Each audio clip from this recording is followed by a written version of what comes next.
Hello, everybody. Welcome back. Hope you're doing well. Thank you for your time and attention. Today's title is Looking into Ubuntu. What value could this deliver?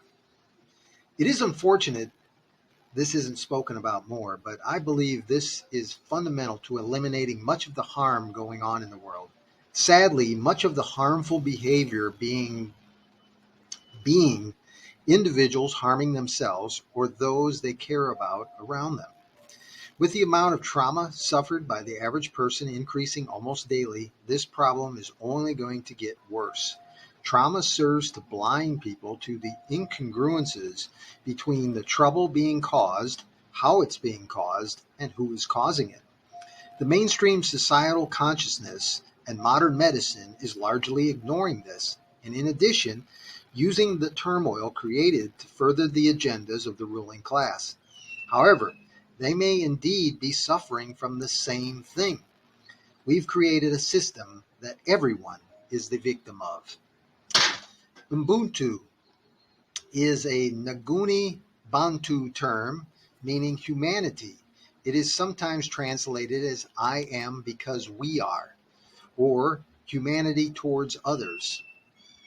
In Xhosa, the latter term is used, but is often meant in more a philosophical sense to mean the belief in a universal bond of sharing that connects all humanity.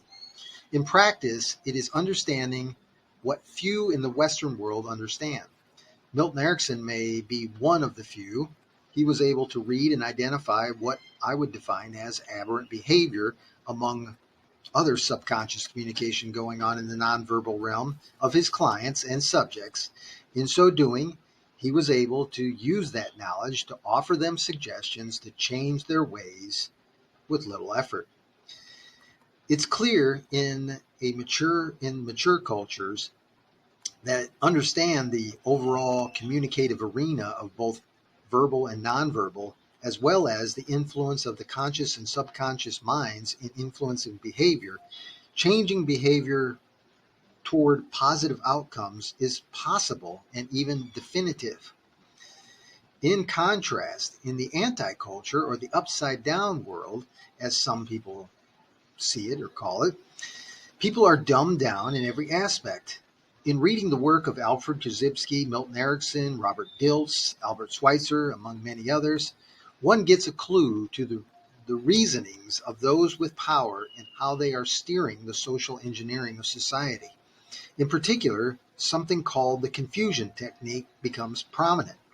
People don't like to be confused, so when put in that state, they will grasp for the first action they can take and take it. Not only that, but to them, it will be their decision and their pride that the non-choice will be hidden behind. This has been exploited for over the past 100 years or so, and it may be one of the most powerful reasons things have deteriorated so much. Now, I've got a few diagrams in here about modern society and its comparison to the philosophy of Ubuntu, and it's quite a dramatic turn. So, if you want to look at those diagrams, you're going to have to check out the blog. Understanding these dynamics in a group can make a great deal of difference in the world in regard to being able to remedy or simply understand that there are causes behind these actions that may be beyond the conscious or rational mind. It isn't mental illness, it isn't a devious nature, it isn't genius. It's a deeper cause that the individual can benefit from knowing more about.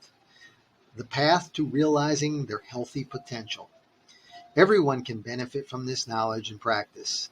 As Alfie Kohn pointed out in his book, Punished by Rewards, both punishment and rewards are manipulative and ill-advised. For the most part, they do not get the desired results. And in the cases that do get the desired results, there are residual ill effects that demonstrate the costs are much higher than the benefits.